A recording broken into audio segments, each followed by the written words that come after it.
This morning we have someone very special to OCBC with us to orient us to this morning's reading and to the book of Acts, giving us some insight into her own personal connections to this book, a book about missionaries.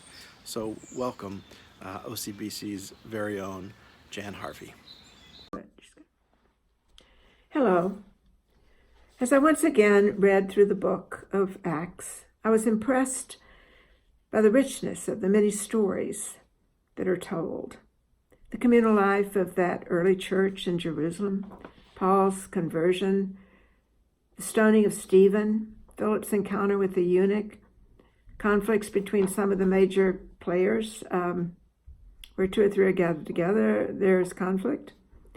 But most of all, for me, I'm conscious of the spirit that permeated the work and led to the spread of the teachings of Jesus over the Roman Empire.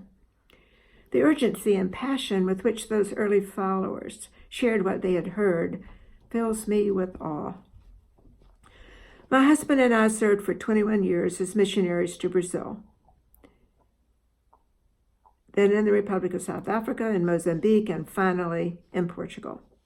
So I hopefully can be forgiven for seeing Acts through that lens.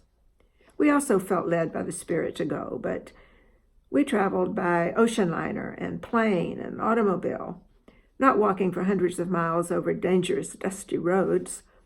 And we were supported by the riches of the denomination we represented, not by the work of our hands making tents.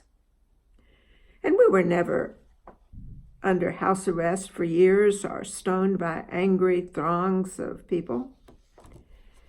We worshiped outdoors under bamboo roofs, or sitting on benches in the open alongside the Amazon River, or in the living room of our home in Portugal, sitting on bamboo poles supported by forked sticks under a cashew tree in Mozambique.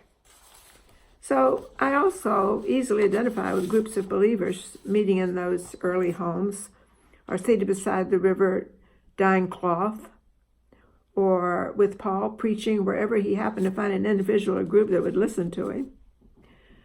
I've always been impressed by the communal life of those early churches, where all was shared and no one went without their needs being met. And the book of Acts is also filled with stories of physical healing at the hands of those early missionaries carrying on the ministry of Jesus. We might debate the manner of healing that took place, but we cannot debate that the concern for the healing of body, along with the soul, has been a characteristic of Christian missions throughout the centuries. I saw it in evidence when we spent several days at a Baptist hospital in Sanyati, Zimbabwe, in 1972. We stayed in the home of a family of physicians, the wife an internist, the husband a pediatrician. Those two Americans spent their entire professional careers caring for the sick in that remote part of Africa. The same spirit led them as it did Paul. We owe an enormous debt to people like Paul and Barnabas and Luke and Silas and others, unnamed, many of them martyred, who left behind churches scattered all over the Roman Empire and ultimately all over the world. We live in a political climate not unlike that time, with power and resources being continually more consolidated in the hands of a few. We at OCBC are their spiritual heirs, their spiritual descendants.